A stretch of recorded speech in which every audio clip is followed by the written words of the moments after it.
The issue of how to choose a daily use fountain pen is the most frequent one I get from readers and other individuals in my regular life who know I adore pens. Many times, they'll even say that this is the last pen they'll ever need. As someone who writes for a living in more ways than one, here and in the real world, I don't take this issue lightly. And it's a tough one to answer since it relies so heavily on factors like taste and budget. If you only want to write with your fountain pen, you may choose from a number of great alternatives.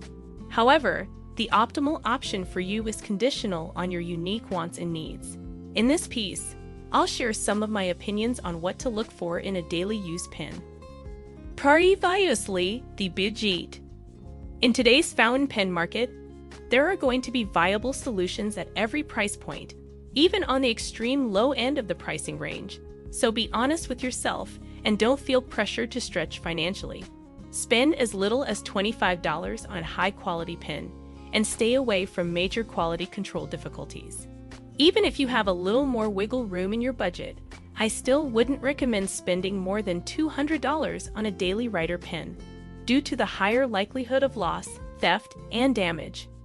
This year's pen BVS has far beyond my wildest expectations. To get a trustworthy writer with a large ink supply, you need not invest a fortune. Employment of filling system. The filling mechanism of a fountain pen is more crucial to a writer's workflow than most people realize. While working, I may go through a cartridge or converter in a single afternoon. When I need to write somewhere without access to refills, or don't want to lug along a bunch of pens, a large ink capacity is a must. Piston and vacuum fillers are my particular favorites since they can store more ink than converters. Alternatively, you could use an eyedropper, but if you plan on carrying your pen about in a bag where it can be jostled around, I'd prefer a Japanese-style eyedropper with a valve to prevent ink from leaking or bubbling up into the cap while the pen is not in use. A cartridge converter pen can enough for everyday usage if you don't write more than a dozen pages per day, and you may find it more handy to have the cartridge option if the pen runs out of ink on the job. Many manufacturers, including Pilot, Sailor, Aurora, Lamy, and Platinum, only accept their own proprietary cartridges, so unless you wish to refill the cartridges manually with a syringe or bottle fill from the converter, you'll be stuck with just their ink colors. Do you use cartridge converters or piston fillers? Again, you have a number of choices. The optimal one for a daily writer will depend on how frequently they need to restock and which method is most practical for doing so while on the road. Products from Pilot Custom 74 and Lamy 20 on the left. Do you use cartridge converters or piston fillers? Again, you have many choices, and the one that's ideal for a daily writer will depend on how frequently they need to restock and what's most practical for doing so on the road. The Pilot Custom 74, Lamy 2000, and the Pilot Custom Heritage, clockwise from the left. Balance and weight. After settling on a price range and a preferred filling technique, the pen's ergonomics in your hand should be your top priority.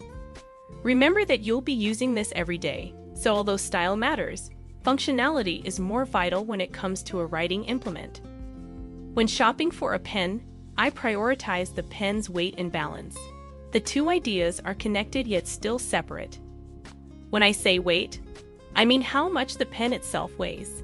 In my view, heavier pens like copper, stainless steel, or brass are better suited for brief notes and pocket carry. This is because your hand will weary holding the pen for multiple pages. There are undoubtedly special cases, but I'll be discussing generalizations instead. The Lamy 2000, which is constructed out of macrolon, a kind of polycarbonate, is the most comfortable pen I've ever held. In terms of weight, it's not heavy at all. Different from the center of gravity, balance refers to the location of the pen's grip. Like me, you probably have a pen display. If so, the cap shouldn't be too hefty, otherwise the pen will seem unbalanced in your hand even if you don't think it is.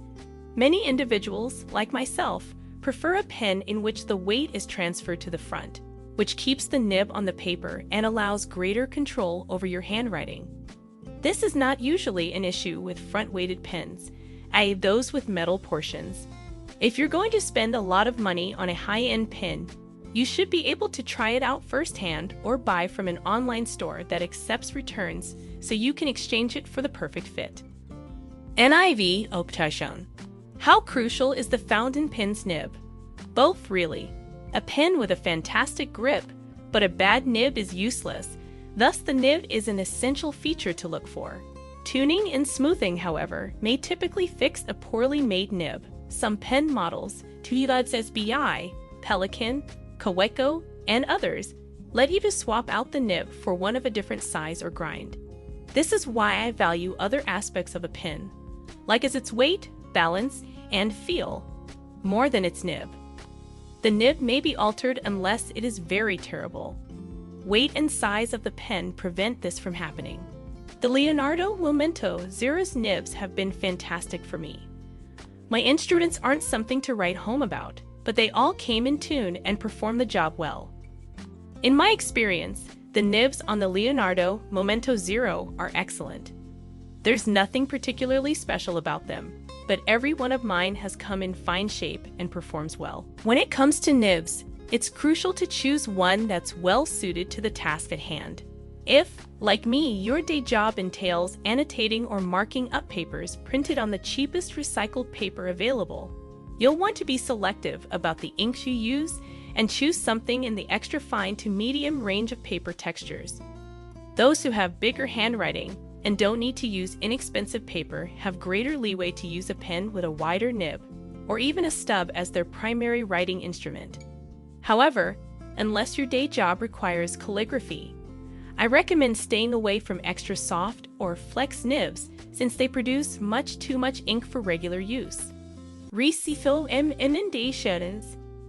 This brief overview should be useful, we hope. In light of all I've said, it shouldn't come as a surprise to this blog's readers that the Lamy 2000 is my personal favorite workhorse pen.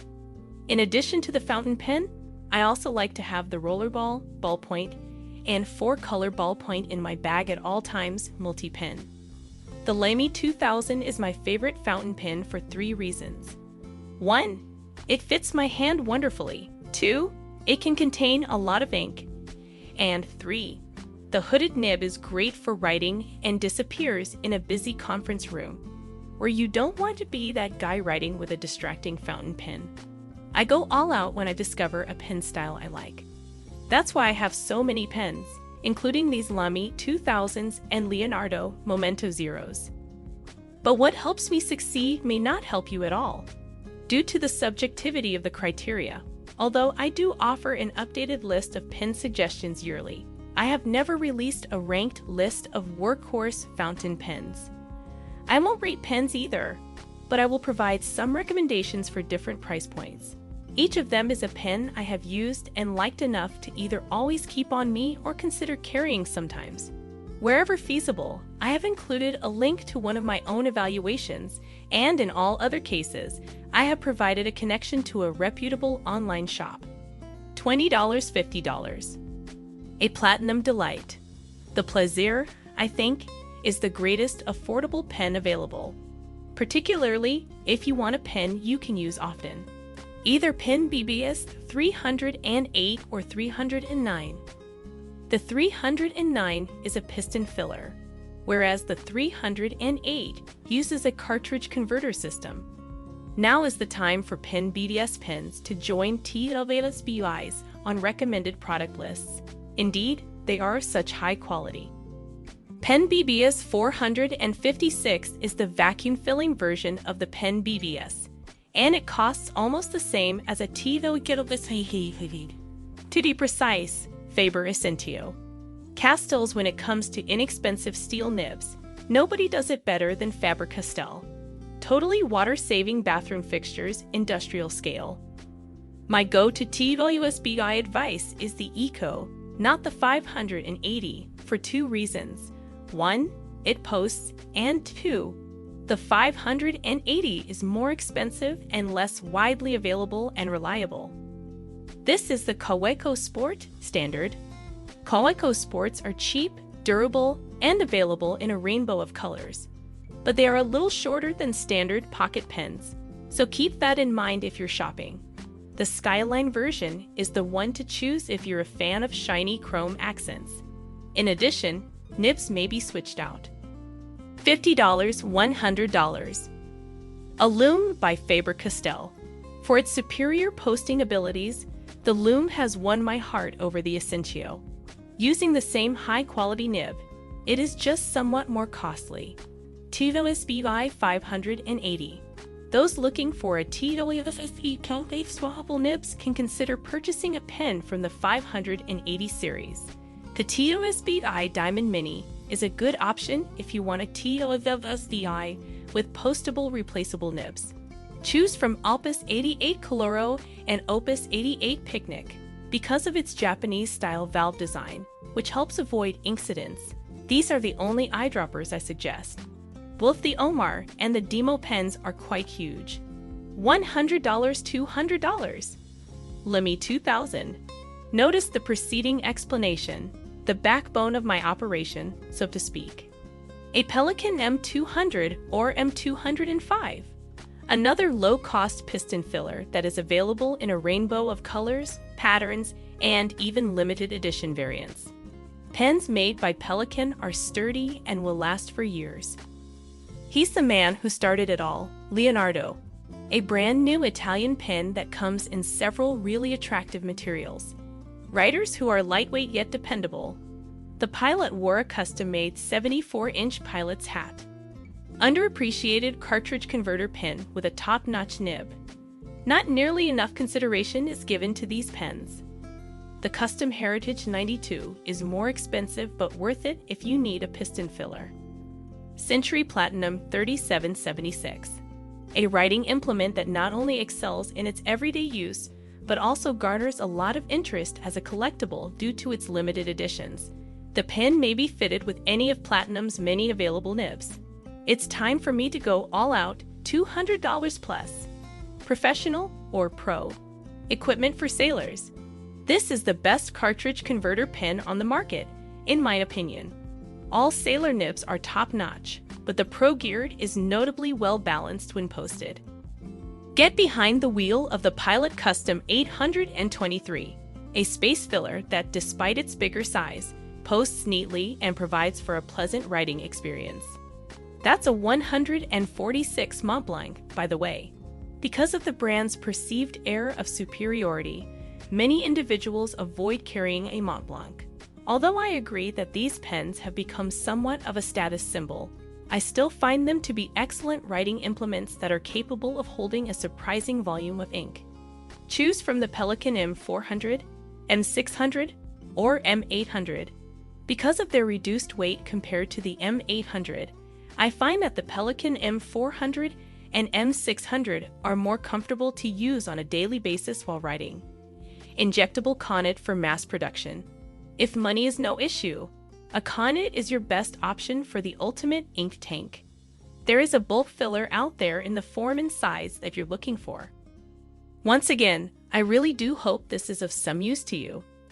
If you have any queries or would want to share any additional criteria you use to choose your daily authors, please get in touch through the comments or the Contact Me page.